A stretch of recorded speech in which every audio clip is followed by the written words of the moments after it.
सोलापूर लोकसभा मतदारसंघात यंदा 2 तरुण आमदारांची तगडी फाईट पाहायला मिळाली। सोलापूर लोकसभा मतदारसंघात महायुतीकडून राम सातपुते यांना तर महाविकास आघाडीकडून आमदार प्रणिती शिंदे यांना लोकसभेची उमेदवारी देण्यात आली। सोलापूर लोकसभा मतदारसंघात 59% मतदान झाले। मागील लोकसभा निवडणुकीच्या तुलनेत 0.78% मतदान वाढलं। सोलापूर लोकसभा मतदारसंघातील मोहोळ आणि दक्षिण सोलापूर मतदारसंघ हा दोन्ही उमेदवारांच्या विजयाचा निर्णायक भूमिका पार पडणार आहे। सोलापूर लोकसभा मतदारसंघात वाढलेला मतदानाचा टक्का कोणाच्या पथ्यावर पडतो हे मात्र आता 4 जूनलाच कळणार आहे। भाजपाकडून माळशिरस मतदारसंघाचे आमदार राम सातपुते यांना ऐनवेळी दिलेली उमेदवारी मात्र चर्चेचा विषय ठरली, तर काँग्रेसकडून सोलापूर मध्य विधानसभा मतदारसंघाच्या आमदार प्रणिती शिंदे यांनी 2 महिन्याआधीच आपल्या प्रचाराचा नारळ फोडला होता। सोलापूर लोकसभा मतदारसंघात वंचितच्या उमेदवारांनी ऐनवेळी घेतलेली माघार, त्यानंतर वंचितकडून अपक्ष अतिश बनसोडे यांना दिलेला पाठिंबा काँग्रेसला बळ देणारा ठरला। भाजपाचे उमेदवार राम सातपुते आणि काँग्रेसच्या उमेदवार प्रणिती शिंदे यांच्यामध्ये या मतदारसंघात थेट लढत आहे। त्यामुळे आता वाढलेला मतदानाचा टक्का हा निर्णायक ठरणार आहे। राम सातपुते यांनी प्रचारात मुद्दे आणताना विकासाचा मुद्दा रेटण्याचा प्रयत्न केला। शिंदे कुटुंबियावर केलेल्या परिवारवादाचा आरोप, माजी मुख्यमंत्री सुशीलकुमार शिंदे यांनी गेल्या 40 वर्षात सोलापूरचा विकास न केल्याचा आरोप, सोलापुरातील धार्मिक विषयावर केलेली विधानं, प्रणिती शिंदे यांचा भगिनी केलेला उल्लेख अशा काही मुद्द्यांमुळे ही निवडणूक चांगलीच गाजली होती।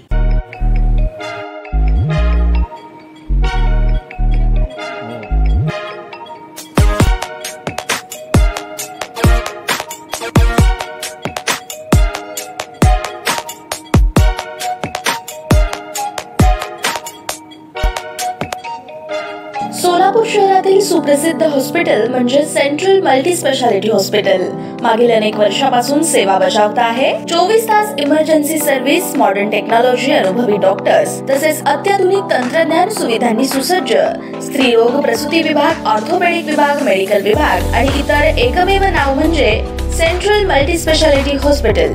पत्ता गणेशपेठ शॉपिंग सेंटर, मंगळवार बाजार, सोलापूर।